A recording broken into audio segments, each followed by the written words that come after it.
तो साथियों आप यहाँ पर देख सकते हैं कितना बीहड़ ये जंगल है, भयंकर जंगल है। यहाँ पर दिन में चलने में भी डर लगता है, लेकिन यात्रीगण यहाँ पर रात में किस तरीके से परिक्रमा दे रहे हैं।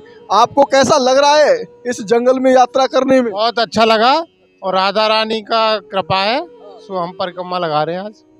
तो यहाँ पर और भी यात्री हैं, कैसा लग रहा है आपको इस जंगल में? अच्छा लग रहा है भैया, बहुत अच्छा। राधा रानी ने बहुत अच्छा कर रखा है और उनके क्या कहते हैं खुशी में परिक्रमा लगा रहे हैं। तो डर नहीं लग रहा है आपको इसमें भयंकर जंगल में? योगी और मोदी जी ने ऐसा किया है, योगी ने कि भाई लाइट बहुत अच्छी। हाँ। तो यहाँ पर आप देख सकते हैं कि मोदी जी इन यात्रियों की वजह से ही नहीं आ रहे हैं वृंदावन में, क्योंकि इनको दिक्कत होती है। लेकिन अब यहाँ पर आप देखेंगे ये लाइट लगी हुई है और ये यात्रीगण इस जंगल में आते हुए इस यात्रा को कर रहे हैं। और अभी लगभग 5 से 6 किलोमीटर का लगातार जंगल है और रात का समय में ये किस तरीके से यात्रा कर रहे हैं। अब बताइए आप कैसा लग रहा है आपको ये? अच्छा लग रहा है। पहले हम आए थे तो बिल्कुल अंधेरा था, कुछ नहीं था। अब योगी के राज्य में बहुत अच्छी सुविधा हुई है। आप ये बता सकती हैं ये परिक्रमा क्यों लगाते हैं? जी बता सकते हैं। अब रात में कृष्ण भगवान ने कंस को मारा था, कंस को मार के फिर वो जमुना जी विश्राम घाट पर स्नान किया था। उसके बाद उन्होंने ब्रजवासियों को लेकर 3 वन की परिक्रमा लगाई थी। हाँ, इसीलिए लगाते हैं। देखा आपने कितना अद्भुत भाव ब्रजवासियों का है। लाल की जय, रानी की जय, राधे राधे, बंसी वारे की जय। तो अभी और भी यात्री यहाँ से आ रहे हैं, उनसे भी भाव पूछते हैं कैसा अद्भुत भाव उनका है। साथियों अभी हम आ चुके हैं बहुत कपकपाती हुई ठंड में कांपते हुए गरुड़ गोविंद मंदिर पर, क्योंकि यहाँ पर आप देख सकते हैं कि ये गरुड़ गोविंद मंदिर है। यहाँ से आगे अब केवल जंगल ही जंगल है और अभी तक तो यहाँ पर रोड था, लाइट की अच्छी व्यवस्था थी, लेकिन अब जंगल में किस तरीके से ये यात्रा पूरी होगी उसके लिए अब हम चलते हैं।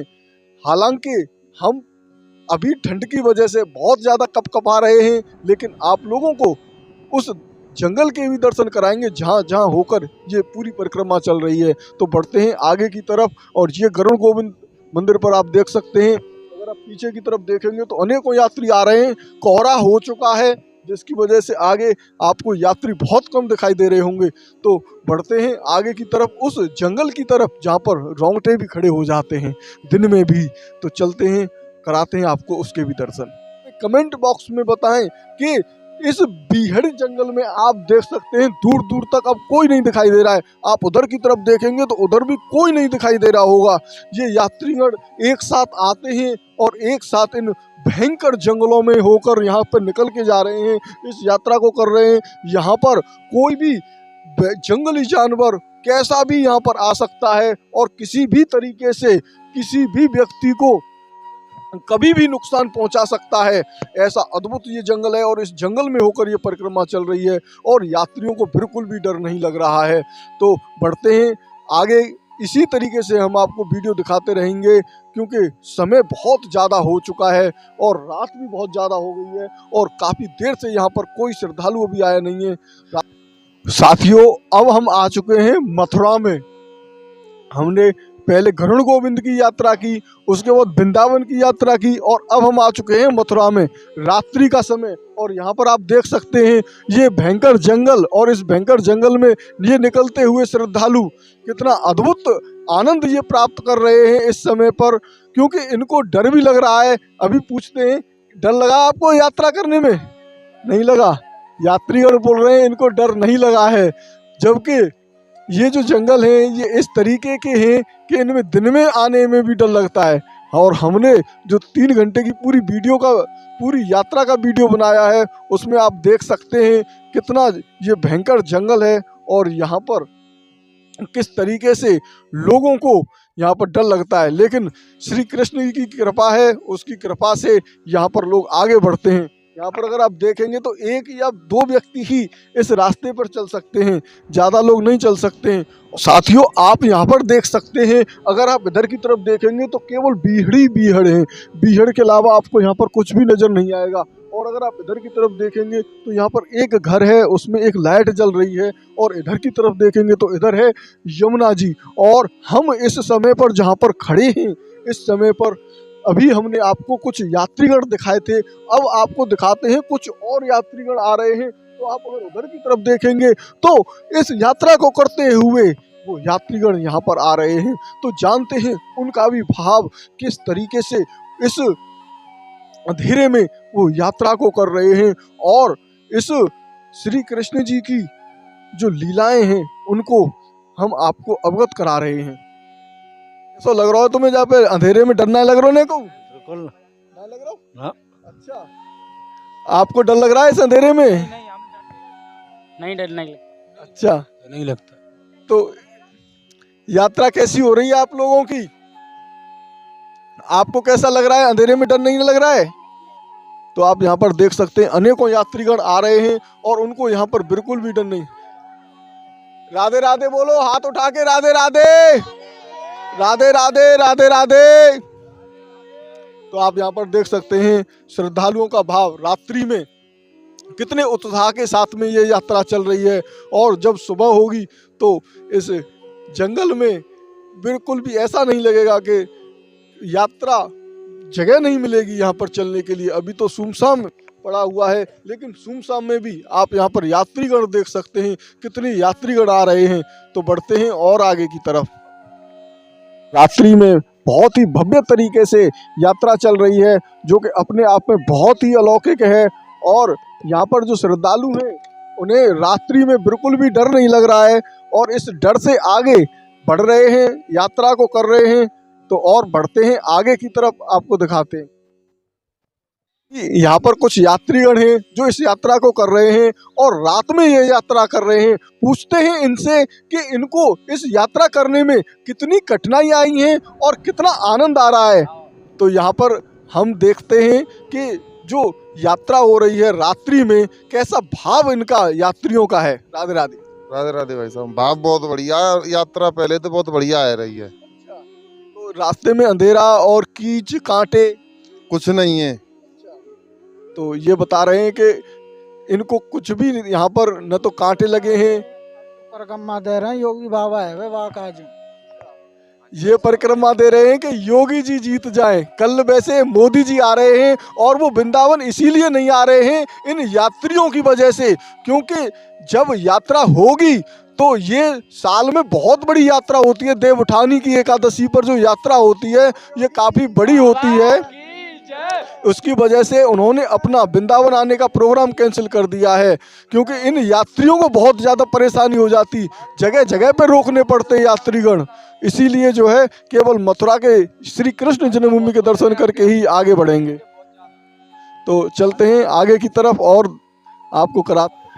साथियों, अभी हम ठंड से इतने कांप चुके हैं कि जिसका कुछ कहा नहीं जा सकता है, क्योंकि हम यमुना जी के किनारे पे चल रहे हैं और ये सुमसाम रास्ते, इतनी ज़्यादा भक्तों के आगे कठिनाई है जिसका कुछ कहा नहीं जा सकता है। जगह जगह पे कांटे, जगह जगह पे कीचड़ और ऐसा अंधेरा, और अंधेरे के साथ में बहुत ही ज़्यादा कोहरा भी पड़ा हुआ है। यहाँ पर अगर हम देखेंगे तो उधर की तरफ आपको कुछ भी नहीं दिखाई देगा, और इधर की तरफ आप देखेंगे तो उधर से यात्री आ रहे हैं। ये यात्रीगण इस भयंकर जंगल में कुछ इकट्ठे हो के चल रहे हैं। तो अभी हम देखते हैं उधर से कुछ और एक दो व्यक्ति एक साथ टोल बना के चल रहे हैं, क्योंकि भक्ति के आगे भगवान स्वयं प्रकट हो जाते हैं। इस तरीके की जो यात्राएं होती हैं वो आपको बहुत कम देखने को मिलती हैं, क्योंकि हमने ब्रज 84 कोस की भी परिक्रमा करवाई थी, उसमें भी बहुत बड़े संकट थे और जान जाने का खतरा, क्योंकि यमुना जी का रुद्र रूप उस समय पर आया हुआ था। और उस रुद्र रूप में यमुना जी का जो ऐसा रुद्र रूप था कि लोग घर के घर बह रहे थे, तो लोगों की क्या चल सकती है। लेकिन उस यात्रा को भी हमने आपको कराया था, उसमें भी हमने बहुत बड़े जोखिम ले लेकर संपूर्ण यात्रा कराई थी। और आज हम खुद भी जोखिम ले रहे हैं कि इस यात्रा को आपको पूरा करें। आप ज़्यादा से ज़्यादा हमारे वीडियो को शेयर करें, कमेंट करें और दूसरे लोगों तक पहुंचाएं, जिससे वो लोग भी इस ब्रज की माटी की महत्व को पता कर सकें। उनको भी पता चल सके कितनी माटी जो है ब्रज की पवित्र है। तो यहाँ पर कुछ श्रद्धालु आ चुके हैं, उनसे पूछते हैं। एक मिनट रुकिए आप, कैसा लग रहा है आपको इस अंधेरे में यात्रा करने में? तो आपको डर नहीं लगा? नहीं, आपको किसी को डर लगा यात्रा ना, करने में? नहीं लगा। तो यहाँ पर आप देख रहे हैं यात्रीगण कह रहे हैं कि हमें डर लगा ही नहीं है, और राधे राधे की कृपा से, श्री कृष्ण की कृपा से वो इस यात्रा को कर रहे हैं। तो बढ़ते हैं और आगे की तरफ। राधे राधे। आप यहाँ पर देख रहे हैं रात के 2 बज चुके हैं, और यहाँ पर अगर आप ये देखेंगे तो एक तरफ में यहाँ पर दलदल है, नाला है, और एक तरफ में कांटे हैं। और ये जो रास्ता है इतना बेकार रास्ता है कि इस पर मोटरसाइकिल तो चलने की क्या चल रही है, यहाँ पर पैदल आदमी भी बहुत मुश्किलों से चल पा रहा है, ऐसा रास्ता हो रखा है। और उस रास्ते में भी ये यात्रीगण रात में भी नहीं रुक रहे हैं। इस जंगल के रास्ते में यहाँ दिन में आने में भी डर लगता है, लेकिन लाइट यहाँ पर लगा दी है, जिसकी वजह से यात्रियों को दिक्कत नहीं हो रही है, और वो परिक्रमा लगातार दे रहे हैं। अगर आप पीछे की तरफ देखेंगे तो अनेकों यात्री अभी भी यहाँ पर आ रहे हैं और इस यात्रा को कर रहे हैं। और अगर आप आगे की तरफ देखेंगे तो आगे भी यात्री जा रहे हैं, जो रात में आपको यहाँ पर दिखाई दे रहे हैं। ठंड बहुत ज़्यादा हो चुकी है, क्योंकि रात का ये वो समय है जब लोग रजाइयों में रहते हैं, लेकिन यहाँ पर श्री कृष्ण जी की और राधा जी की कृपा से ये यात्रीगण श्रद्धालु इस यात्रा को कर रहे हैं और यहाँ पर कृपा प्राप्त कर रहे हैं श्री कृष्ण जी की। तो बढ़ते हैं और आगे की तरफ और कराते हैं आपको इस यात्रा को संपूर्ण, और करते हैं। जो श्रद्धालुओं में भाव है वो बहुत ही अद्भुत है। और यहाँ पर चाय को कुल्हड़ में देने के लिए यहाँ पर रुके हुए हैं। कुछ श्रद्धालुओं के लिए यहाँ पे आराम करने के लिए भी व्यवस्था की गई है कि आराम से श्रद्धालु रुक सके। तो बढ़ते हैं और आगे की तरफ। साथियों, अभी हम आ चुके हैं वृंदावन में। ये आप सामने देख रहे हैं चामुंडा देवी मंदिर द्वार, और यहाँ पर जो श्रद्धालु हैं इस भयंकर ठंड में नंगे पैर इस परिक्रमा को रात्रि में दे रहे हैं। आप यहाँ पर देखेंगे ठंड से बचने के लिए अलाव लगाकर कुछ यात्रीगण बैठे हुए हैं जो इस यात्रा को कर रहे हैं। और आप अगर पीछे की तरफ देख तो आपको केवल यात्री ही यात्री नजर आएंगे, और अगर आप इधर की तरफ देखेंगे तो इधर भी आपको यात्री नजर आएंगे, और आप अगर इधर की तरफ देखेंगे तो इधर भी आपको यात्री नजर आएंगे। ये रास्ता वृंदावन का परिक्रमा मार्ग है, और 3 कोसीय जो पंचकोशीय परिक्रमा कहते हैं वृंदावन की, वो कल सुबह लगेगी, और रात में 3 मन की परिक्रमा लगेगी, जो 18 कोस की परिक्रमा है और 51 किलोमीटर की परिक्रमा है, जिसमें मथुरा, वृंदावन और गरुड़ गोविंद पर होकर ये परिक्रमा चलती है, जिसमें कई स्थानों पर अनेकों जंगल पड़ते हैं, वहीं होकर ये यात्रा चलती है। तो कराते हैं इस संपूर्ण यात्रा को आपको। यहाँ पर आप देख सकते हैं कुछ यात्रीगण जिन्हें ठंड लग रही है, वो यहाँ पर थोड़ा आग के सामने बैठकर थोड़ा आगे बढ़ेंगे आराम करके। तो बढ़ते हैं हम आगे की तरफ। राधे राधे। यहाँ पर आप देख सकते हैं रात में भी यहाँ पर कड़ी और भात चावल की व्यवस्था की जा रही है श्रद्धालुओं के लिए। अगर आप उधर की तरफ देखेंगे तो पूरा रोड आपको यहाँ पर भरा हुआ दिखाई दे रहा होगा, और अनेकों श्रद्धालु आ रहे हैं रात्रि में अद्भुत परिक्रमा का आनंद लेते हुए, राधे राधे की धुन और जयकारे के साथ में इस परिक्रमा को कर रहे हैं। तो और बढ़ते हैं आगे की तरफ और कराते हैं आपको इस यात्रा के और भी दर्शन। यहाँ आप रात में देख सकते हैं, यहाँ पर अनेकों यात्री इस समय पर कैसा अद्भुत आनंद ले रहे हैं। ये आप देख रहे हैं यात्रियों के साथ साथ में कैसा अद्भुत आनंद। और अगर आप उधर की तरफ देखेंगे तो उधर लाइट की भी व्यवस्था की गई है, यहाँ पर अंधेरे में यात्रियों को दिक्कत न हो उसके लिए। यहाँ पर ये जो नाला है इसके साइड में होकर ये परिक्रमा चल रही है, और यहीं पर आप देखेंगे ये लाइटों की बहुत अच्छी व्यवस्था है, जिसकी वजह से यात्रीगण आगे बढ़ रहे हैं। तो और आगे बढ़ते हैं और आपको कराते हैं इस यात्रा को संपूर्ण। जैसा कि आप यहाँ पर देख सकते हैं श्रद्धालुओं के लिए यहाँ पर चाय की व्यवस्था करी जा रही है, क्योंकि रात्रि का समय है, ठंड बहुत ज़्यादा है और इसी ठंड में चाय की व्यवस्था इन यात्रियों के लिए की जा रही है। आप देख सकते हैं यहाँ पर कितने यात्रीगण चल रहे हैं, क्योंकि नरेंद्र मोदी जी वृंदावन में आ रहे थे बांके बिहारी जी के दर्शन करने के लिए, लेकिन वो आ नहीं पा रहे हैं क्योंकि ये जो यात्रा है ये बहुत ही ज़्यादा यात्रा लगती है, दिन और रात ये यात्रा चलती है। ऐसे में अगर नरेंद्र मोदी जी आएंगे और बिहारी जी के दर्शन करेंगे तो उस समय पर इन यात्रियों को रोक दिया जाएगा। जब ये यात्री ही रुक जाएंगे तो पूरे वृंदावन में एकदम से हाहाकार मच जाएगा और ये यात्री रुकना बहुत मुश्किल है, क्योंकि रात्रि के समय में भी आप यहाँ पर जो दृश्य देख रहे हैं ये इतनी परिक्रमा अभी भी चल रही है, तो दिन में क्या होगा?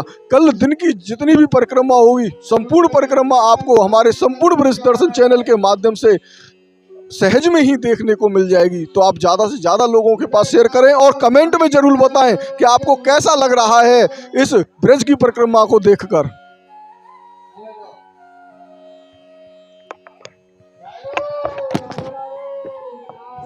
आप यहाँ पर देख रहे हैं यात्रियों का जो तांता है वो रुक नहीं रहा है और यहाँ पर जो चाय की व्यवस्था है, यहाँ पर ये जो चाय की व्यवस्था कर रहे हैं इनसे पूछते हैं कब तक ये व्यवस्था करेंगे अपनी चाय की। ये चाय की व्यवस्था देवउठान काशी के उपलक्ष्य में शाम को 8 बजे से चल रही है और लगभग सुबह 10 बजे तक चलेगी व्यवस्था, ताकि जो रात में शरणार्थी परिक्रमा लगा रहे हैं वो लोग चाय ले करके थोड़ी गर्मी प्राप्त कर लें। हम लोग संग में दवाइयाँ भी दे रहे हैं, जिनके दर्द हो रहा है या जिनके पैर कट गए हैं या चीलें लग गई है उनकी पट्टी भी करवा रहे हैं यहाँ पे बैठ करके। ये सारी व्यवस्था श्री कृष्ण संकीर्तन मंडल, श्री कृष्ण सेवा मंडल ट्रस्ट द्वारा की जा रही है। तो जैसा कि आपने यहाँ पर देखा पूरी रात ये परिक्रमा चलेगी और जिन यात्रियों की पैरों में छाले पड़ जाते हैं उनके लिए यहाँ पर पट्टी की भी व्यवस्था की गई है। तो यहाँ पर देखते हैं, यहाँ पर ये देखें आप, ये है श्री कृष्ण सेवा मंडल ट्रस्ट के द्वारा यहाँ पर परिक्रमार्थियों की चाय की सेवा है। तो बढ़ते हैं आगे की तरफ। यहाँ पर आप देखें, यहाँ पर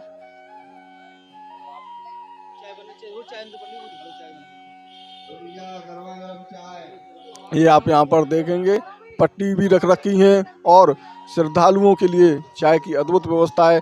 अंदर लगातार यहाँ पर चाय बन रही है और श्रद्धालुओं के लिए दी जा रही है। कल जैसे ही सुबह होगी, ये एकादशी का दिन प्रारंभ होगा, तो रात से ही ये परिक्रमा चल रही है और सुबह ये जो रोड है इस पे पैर रखने तक की भी बिल्कुल जगह नहीं मिलेगी। तो यहाँ पर एक और हमें जो श्रद्धालुओं की सेवा कर रहे हैं उनसे बात करते हैं कि किस तरीके से वो खिचड़ी का और चाय का प्रसाद इन यात्रियों के लिए, परिक्रमार्थियों के लिए दे रहे हैं। राधे राधे जी। राधे राधे जी। क्या नाम है आपका? शुभ नाम? घनश्याम उपाध्याय। बढ़िया चल रही है जी, ठाकुर जी की सेवा है। ये तो परिक्रमार्थियों के लिए चाय और खिचड़ी का प्रसाद है। 4 से 5 दिन चलता है ये, अष्टमी से और एकादशी तक।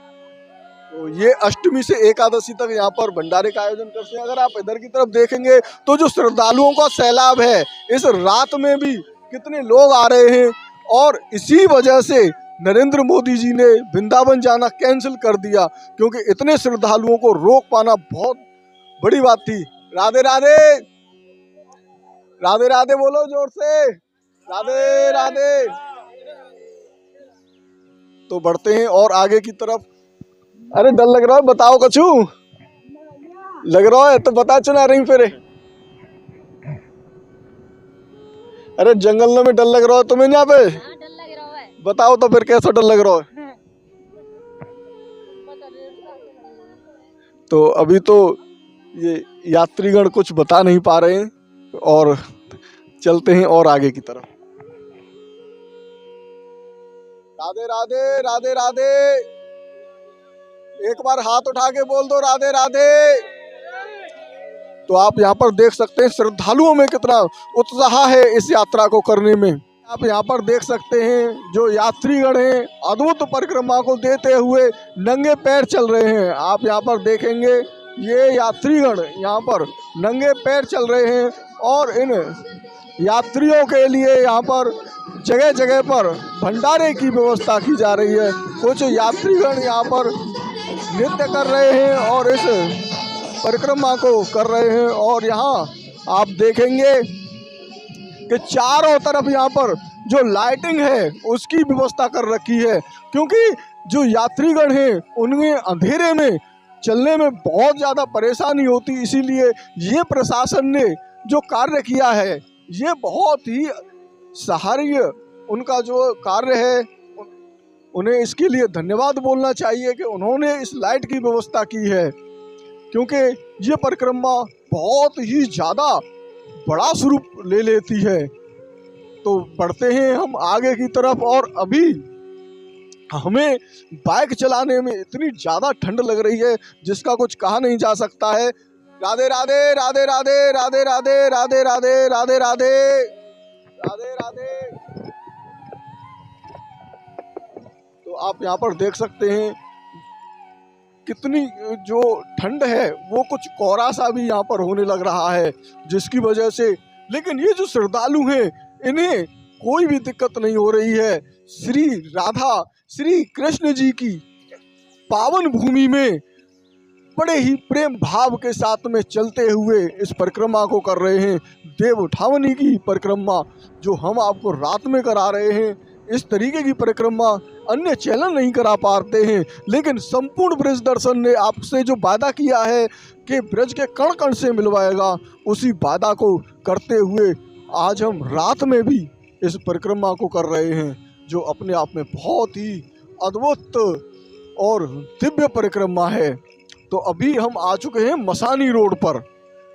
तो यहाँ पर आप देख सकते हैं, जैसा कि आपने देखा इस बीहड़ जंगलों में भी रात के समय में, रात को 2 से 3 बजे के बीच का ये समय हो रहा है, और इस समय पर भी ये यात्रा चल रही है। और आप देख सकते हैं भक्तों में कितना उत्साह है, कितने प्रसन्नचित्त होकर इस यात्रा को कर रहे हैं। आखिर ऐसा क्या है कि इस यात्रा को जो यहाँ के लोग आते हैं, बाहर से लोग आते हैं, वो क्यों इस परिक्रमा को करते हैं, क्या ऐसी इसकी खास बात है? तो जानते हैं इसी परिक्रमा के बारे में, किस तरीके से इस परिक्रमा को करने का विधान है।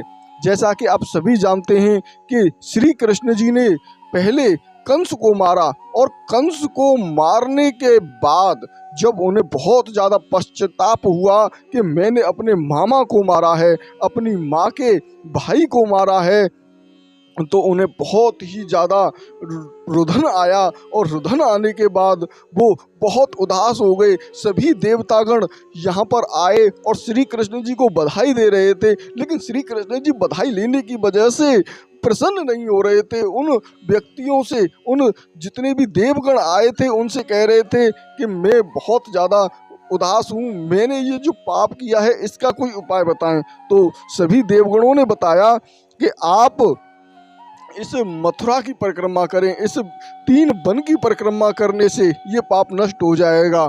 तब श्री कृष्ण जी ने, सभी ब्रजवासी गणों ने और समस्त देवगणों ने इस परिक्रमा को किया, और कंस को मारने के बाद ये परिक्रमा का विधान है। तो जितने भी ब्रजवासी गण हैं वो तो इस परिक्रमा को करते ही करते हैं, लेकिन बाहर से, देश और विदेश से भी लोग आ जाते हैं इस अद्भुत परिक्रमा को करने के लिए। तो अगर आप इस वीडियो को यहाँ तक देख पाए हैं तो आप अभी इस वीडियो को शेयर करें, जिससे और अधिक से अधिक लोगों तक ये संदेश पहुंच सके, इस परिक्रमा की महत्वता के बारे में पता चल सके। तो अब हम प्रारंभ करते हैं उस कथा को जो देव उठनी एकादशी पर चलती है। तो हर साल कार्तिक मास की शुक्ल पक्ष की एकादशी की जो तिथि होती है, देव उठावनी एकादशी का पर्व इसको मनाया जाता है। और मान्यताएं हमारे ग्रंथों में इस तरीके से हैं कि भगवान विष्णु आषाढ़ शुक्ल की एकादशी को 4 महीने के लिए सो जाते हैं और वो गहरी निद्रा में रहते हैं, क्योंकि राजा बलि को उन्होंने एक वचन दिया था। उस वचन की वजह से उनके पास 4 महीने के लिए रहते हैं, और पुनः कार्तिक मास शुक्ल एकादशी को जाग जाते हैं। इन 4 महीनों में चारों तरफ कोई भी शुभ कार्य, मांगलिक कार्य सभी वर्जित हो जाते हैं। जैसे शादी विवाह होना, इस तरीके के जो कार्य हैं वो बंद हो जाते हैं। और आज देव उठनी एकादशी से ही हर साल कार्तिक मास की शुक्ल पक्ष की एकादशी को देव जैसे ही उठ जाते हैं तो भगवान विष्णु की पहले पूजा होती है और फिर इस पूजा के कारण मांगलिक कार्य सभी प्रारंभ हो जाते हैं। अब जैसे ही देव उठ जाते हैं तो चारों तरफ शादियों का माहौल प्रारंभ हो जाता है और प्रारंभ होने के बाद लोग देवउठनी एकादशी पर निर्जल व्रत भी रहते हैं। बहुत लोग जल पदार्थों से ही उपवास रखते हैं और कोई रोगी, वृद्ध, बालक या कोई बहुत ही ज्यादा व्यस्त व्यक्ति है तो वो केवल एक बेला का उपवास भी रख लेता है। इस दिन चावल और नमक से परहेज करना चाहिए। भगवान विष्णु या अपने इष्ट देव की उपासना करें और तामसिक आहार, प्याज, लहसुन, मांस, मदिरा और बासी भोजन का सेवन बिल्कुल भी ना करें। आज के दिन पूरे दिन ओम नमो भगवते वासुदेवाय मंत्र का जप करना चाहिए। इस दिन गन्ने का मंडप बनाएं और बीच में चौक बनाकर चौक के मध्य में चाहे तो विष्णु भगवान का चित्र या मूर्ति रख सकते हैं और चौक के साथ ही भगवान के चरण चिन्ह बनाए जाते हैं जो ढके रहने चाहिए और भगवान को गन्ना, सिंघाड़ा, फल, मिठाई अर्पण करना चाहिए और फिर घी का दीपक जलाकर इसे पूरी रात भर जलने दें। इस तरीके के उपाय करने से आपके घर में अनेकों समृद्धियां आ सकती हैं और भगवान विष्णु की बहुत ही अद्भुत आपके जीवन में कृपा प्राप्त हो सकती हैं।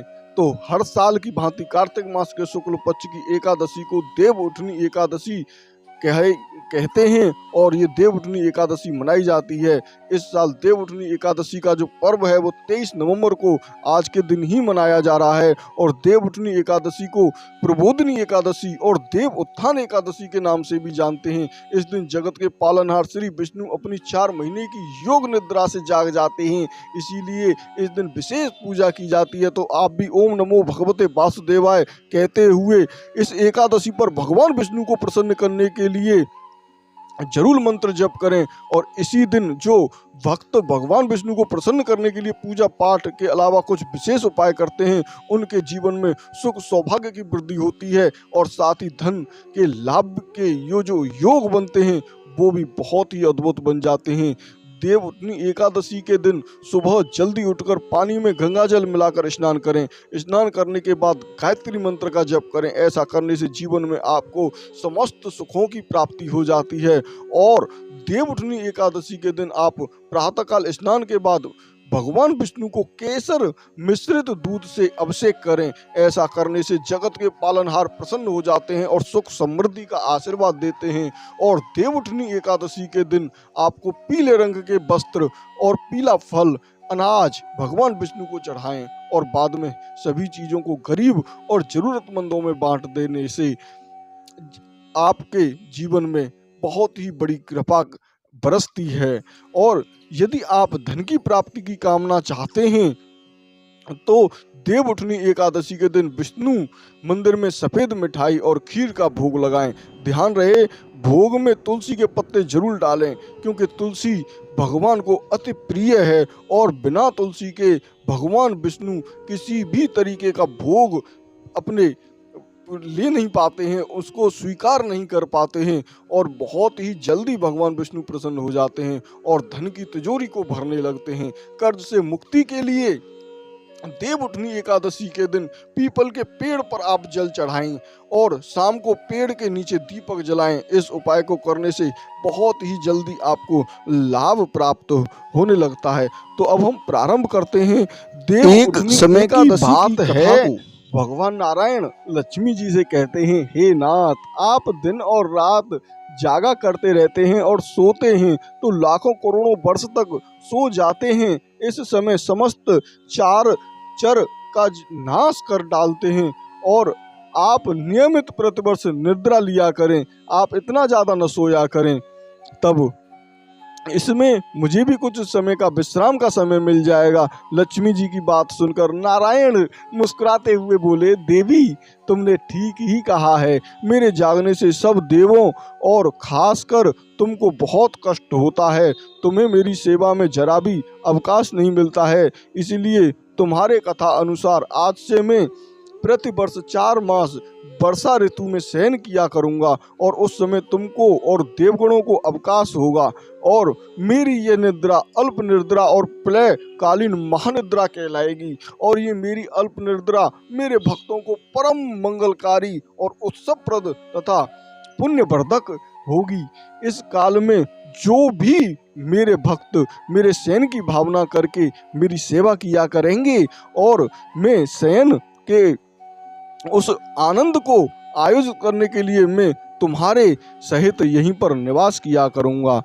तो देवउठनी एकादशी की एक और कथा है जिसमें एक राजा जो था वो सभी लोगों को एकादशी व्रत करने के लिए कहता और वहाँ की जो प्रजा थी नौकर चाकरों से लेकर पशु पक्षी तक एकादशी के दिन अन्न धारण नहीं किया करते थे। एक दिन किसी दूसरे राज्य का एक व्यक्ति राजा के पास आकर बोला, महाराज कृपा करके आप मुझे नौकरी पर रख लें।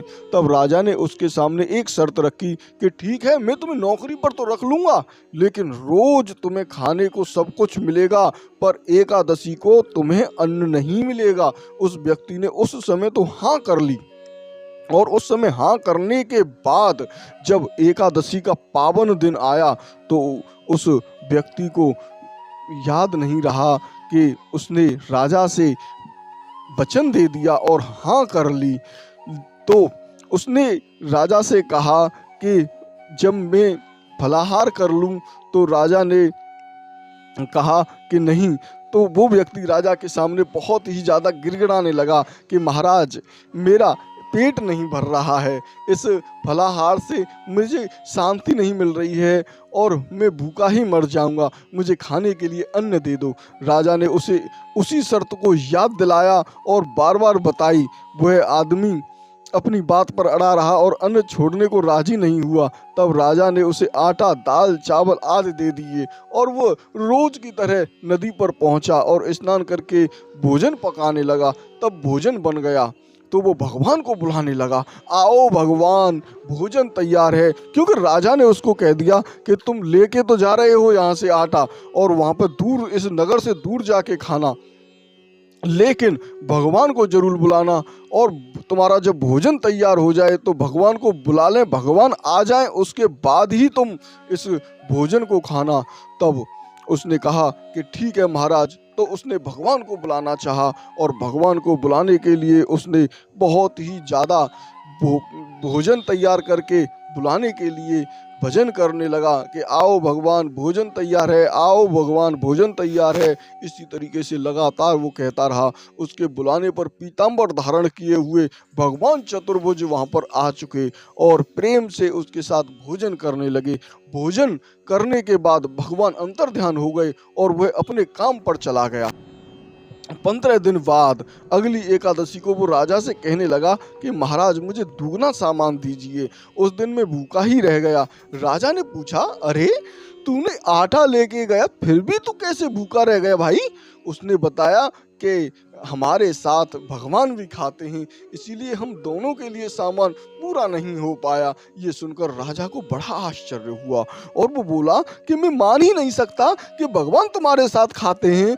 मैं तो इनका व्रत रखता हूँ, पूजा पाठ करता हूँ, पर भगवान ने मुझे कभी भी दर्शन नहीं दिए हैं और तेरे साथ तू इतना दुष्ट कर्मी हुआ आदमी और तुझे कैसे भगवान ने दर्शन दे दिए?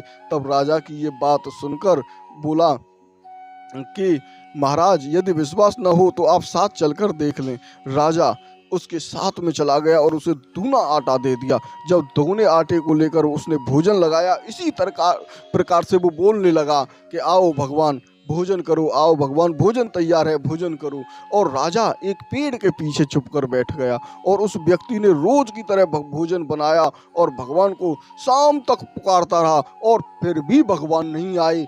सुबह से लेकर शाम हो गई। अंत में उसने कहा, हे भगवान यदि आप नहीं आए तो मैं इसी नदी में कूदकर अपने प्राण दे दूंगा। फिर भी भगवान नहीं आए और तब वो प्राण त्यागने के उद्देश्य से नदी की तरफ बढ़ा। प्राण त्यागने के लिए उसका दृढ़ संकल्प था और इरादा था।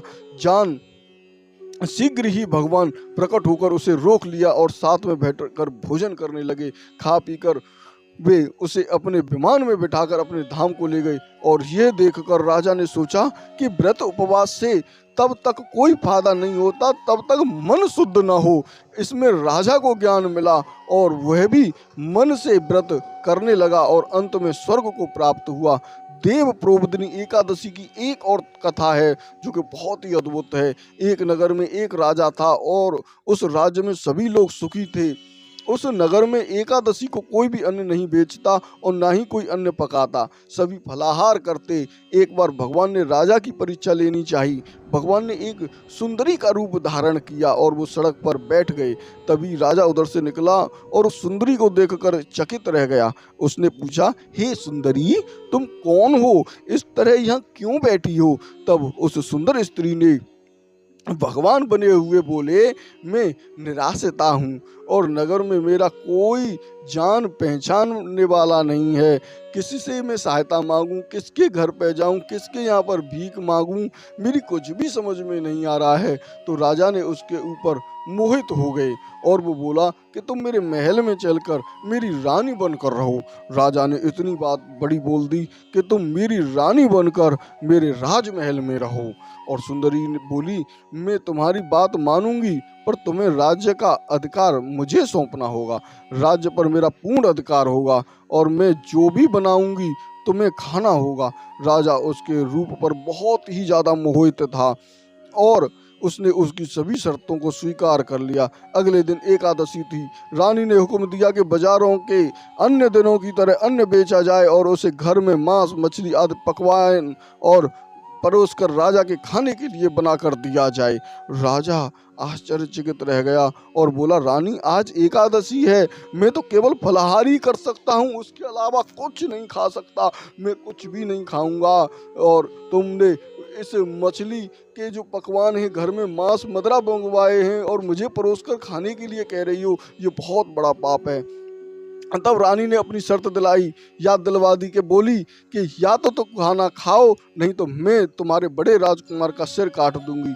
और राजा ने अपनी स्थिति, तब वो सुंदरी भगवान बनी हुई बोली कि या तो खा, नहीं तो तेरे राजकुमार का अभी सर काट देती हूँ।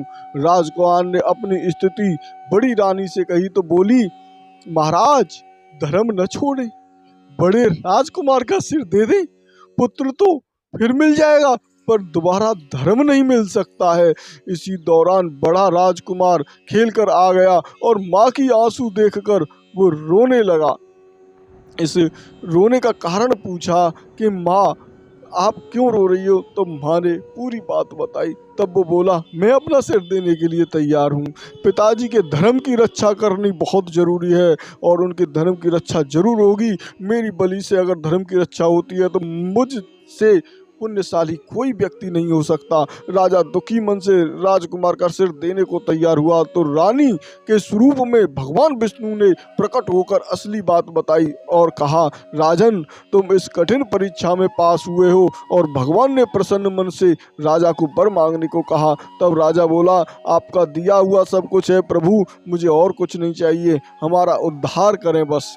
उसी समय वहां से एक विमान उतरा और राजा ने अपना राज्य पुत्र को सौंप दिया और विमान में बैठकर परम धाम को चला गया। इस तरीके की एकादशी है। और अभी आप यहाँ पर देख सकते हैं, अभी ये जो रोड है ये BSA वाला रोड है और इस पर पानी से छिड़काव किया जा रहा है। पूरा जो है इस रोड को धोया जा रहा है जिससे कि जो यात्रीगण हैं उनको किसी भी तरीके की समस्या और दिक्कत न हो, धूल ना उड़े। और रात में आप यहाँ पर देखेंगे कि ये जो गाड़ी है ये फुहारे लगाते हुए चल रही है। ये देखें, ये फुहारे लगा रही है और इस रोड को धोते हुए इन पेड़ों पर पानी छिड़कते हुए आगे बढ़ रही है जिससे कि यहाँ पर ऑक्सीजन की रात्रि में आप यहाँ पर देख सकते हैं बिल्कुल भी दिक्कत न हो। तो इस तरीके से इस यात्रा को किया जा रहा है और आप यहाँ पर देख सकते हैं भक्तों का जो सैलाब है, नंगे पैर आप यहाँ पर देख सकते हैं, नंगे पैर चल रहे हैं। और ये जो फुहारा है इस पानी से इस रोड को यहाँ पर गीला किया जा रहा है और यात्री इस ठंड में, कड़कड़ाती ठंड में आगे की तरफ बढ़ रहे हैं बिना रुके, बिना थके और बढ़ते ही जा रहे हैं। श्री कृष्ण जी की कैसी अद्भुत कृपा है, आप यहाँ पर देख सकते हैं। जिन ठंडों में लोग रजाइयों में से नहीं निकलते हैं, उस समय पर यात्रीगण यात्रा कर रहे हैं। ब्रज की जो यात्रा 18 कोस की यात्रा है ये, और 18 कोस लगभग 51 किलोमीटर होता है। 51 किलोमीटर की ये यात्रा 18 कोस। तो साथियों, अभी हम यहाँ से चलेंगे कंकाली देवी के दर्शन करते हुए भूतेश्वर नाथ के दर्शन करेंगे। और आप यहाँ पर देख सकते हैं, यही कंकाली मार्ग के लिए रास्ता जा रहा है। इसी BSA कॉलेज से बढ़कर हम इस यात्रा को संपूर्ण, हमने इस पूरी यात्रा को आपको कराया है। तीनों वन की परिक्रमा किस तरीके से जंगलों में होकर चल रही थी, और कहां कहां पर इनके लिए भंडारे की व्यवस्था, रुकने की व्यवस्था, और किसी भी तरीके से यात्रियों को दिक्कत न हो उसकी लाइट की व्यवस्था। क्योंकि उन स्थानों पर जहां पर बहुत ही भयंकर बीहड़ जंगल हैं, जहां पर दूर दूर तक कुछ भी नहीं दिखाई दे रहा था, उन रास्तों में भी यहां पर लाइट का बंदोबस्त किया गया था। हालांकि रोडों पर तो लाइट पहले से ही थी, उनके लिए वहां पर लाइट नहीं लगाई गई है, लेकिन उन रास्तों पर जरूर लाइट की व्यवस्था की गई है। तो अभी हम आ चुके हैं प्राचीन, ये वही योग माया का मंदिर है, और इसे कंकाली देवी के मंदिर के नाम से जानते हैं। यही कंकाली देवी के बहुत ही अद्भुत दर्शन हैं। रात्रि में भी यहाँ पर सभी जगहों के दर्शन खोल रखे हैं, क्योंकि जो यात्रीगण हैं वो यहाँ पर माता जी के दर्शन करके आगे की तरफ बढ़ रहे हैं। और यहाँ पर आप देख सकते हैं जो यात्रियों का भाव है वो बहुत ही अद्भुत है। दर्शन करते हुए हम बढ़ते हैं अब भूतेश्वर की तरफ। वहीं पर खाटू श्याम जी के दर्शन हैं, और उन खाटू श्याम जी के दर्शन करके हम भूतेश्वर जी के दर्शन करेंगे।